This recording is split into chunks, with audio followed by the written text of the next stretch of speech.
بسم اللہ الرحمن الرحیم۔ السلام علیکم دوستو، اللہ رب العزت سب سے عظیم اور سب سے بڑا ہے۔ اس دنیا میں کوئی اللہ کی ہمسری کا اور برابری کا دعویٰ کر ہی نہیں سکتا۔ اب آپ خود اندازہ لگائیے کہ اللہ تعالیٰ کے ساتھ دشمنی کون کر سکتا ہے، اور اللہ جو ہر چیز پر قادر ہے، اس کا کوئی دشمن تو تب ہو جب کوئی اپنے آپ کو اس کا مقابل سمجھے۔ آپ کو یہ جان کر حیرت ہوگی کہ اللہ رب العزت نے اپنے نبی کریم صلی اللہ علیہ وسلم کی محبت میں دو لوگوں یعنی ابو جہل اور ابو لہب کو اپنا دشمن کہا۔ ان دو لوگوں کو جنہیں اللہ نے خود پیدا کیا، ان سے اللہ رب العزت نے خود دشمنی کی، کیونکہ یہ نبی کریم صلی اللہ تعالیٰ علیہ وسلم کو جھٹلاتے تھے۔ اس سے ہم اندازہ کر سکتے ہیں کہ ان دو لوگوں پر کس طرح کا عذاب نازل ہوگا، اور ان دو لوگوں کے ساتھ اللہ رب العزت کی دشمنی کا عالم کیا ہوگا۔ آج ہم اللہ کے ایسے ہی دشمن کے بارے میں جانیں گے جس کا نام اسلامی تاریخ میں ابو جہل کے نام سے مشہور معروف ہے۔ یہ ابو جہل نبی کریم صلی اللہ تعالیٰ علیہ وسلم کے خاندان سے تعلق رکھتا تھا اور قریش کا بہت بڑا سراور آدمی تھا۔ اس کا اصل نام عمرو بن حشام تھا اور اسے قریش فخر سے ابو الحکم کہتے تھے۔ اسی ابو جہل کی قبر کو اللہ رب العزت نے عبرت کا سامان بنا دیا، اور ابو جہل کے قبر کے بارے میں ایک ایسی خبر سننے کو آئی ہے جسے سن کر روح کانپ جاتی ہے۔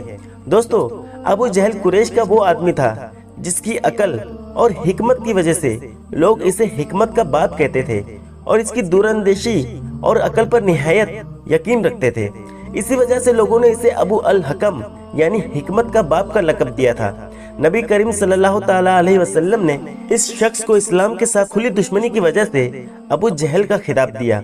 اس کی وجہ یہ ہے کہ ابو جہل جانتا تھا کہ اسلام سچا مذہب ہے اور نبی کریم صلی اللہ تعالیٰ علیہ وسلم اللہ رب العزت کے سچے رسول ہیں۔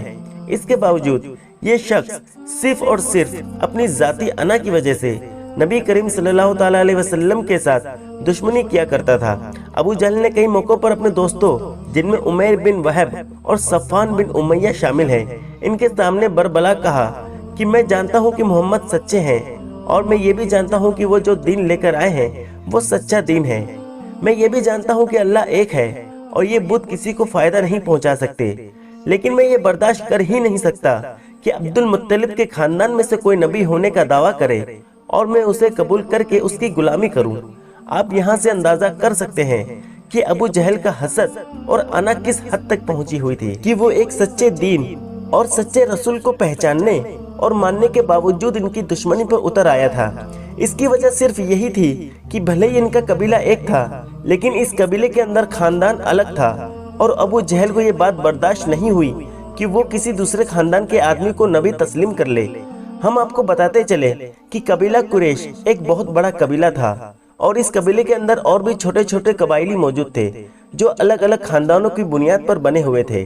نبی کریم صلی اللہ تعالیٰ علیہ وسلم کا خاندان بنی مناف کا خاندان تھا، جبکہ ابو جہل بنی مخزوم کے خاندان سے تعلق رکھتا تھا۔ یہ سب لوگ ایک ہی باپ کے اولاد تھے۔ خود ابو جہل کا شجرہ نسب 7ویں پشت میں جا کر نبی کریم صلی اللہ علیہ وسلم کے شجرہ نسب میں مرہ بن کعب سے جا ملتا ہے۔ اس کے باوجود ابو جہل نے اسلام دشمنی میں کوئی کسر نہیں چھوڑی۔ حالانکہ بنو مخزوم کے اور بڑے بڑے ناموں نے نبی کریم صلی اللہ علیہ وسلم کی اطاعت قبول کی اور اسلام کی خدمت کی۔ ابو جہل کی دشمنی کو ہم آج کل کی زبان میں یہ کہہ سکتے ہیں کہ یہ شریکے کی جلن تھی۔ اس کی وجہ سے ابو جہل نے اسلام دشمنی میں کوئی کسر نہیں چھوڑی۔ ابو جہل ہی وہ شخص تھا کہ جس نے نبی کریم صلی اللہ تعالیٰ علیہ وسلم کا ہجرت کے موقع پر نعوذ باللہ قتل کا پلان بنایا تھا۔ یہی وہ شخص تھا کہ جس کی وجہ سے قریش اس قدر گھنونے جرم پر اکٹھے ہو گئے تھے اور نبی کریم صلی اللہ تعالیٰ علیہ وسلم کو نعوذ باللہ قتل کرنے کے لیے ان کے گھر کا معاشرہ کر چکے تھے۔ ابو جہل اسلام قبول کرنے والے لوگوں کو طرح طرح کی اذیتیں دیا کرتا تھا۔ ابو جہل نے اسلام دشمنی میں باقاعدہ ایک گروپ بنا رکھا تھا جس میں اسلام قبول کرنے والے لوگوں کو اذیتیں دینے کے لیے باقاعدہ پلاننگ کی جاتی تھی۔ وہاں طرح طرح کی ایسی عرضیوں پر غور کیا جاتا تھا کہ جن سے اسلام قبول کرنے والے اسلام کو چھوڑ دے۔ دوستو، جب مسلمانوں نے مکہ سے ہجرت کر کے مدینہ میں اپنا ٹھکانہ بنا لیا تو ابو جہل کو اس بات سے بہت تکلیف ہوئی۔ اس نے صاف صاف کہا کہ یہ مسلمان جو ہمارے ہاتھ سے بچ کر مدینہ پہنچ گئے ہیں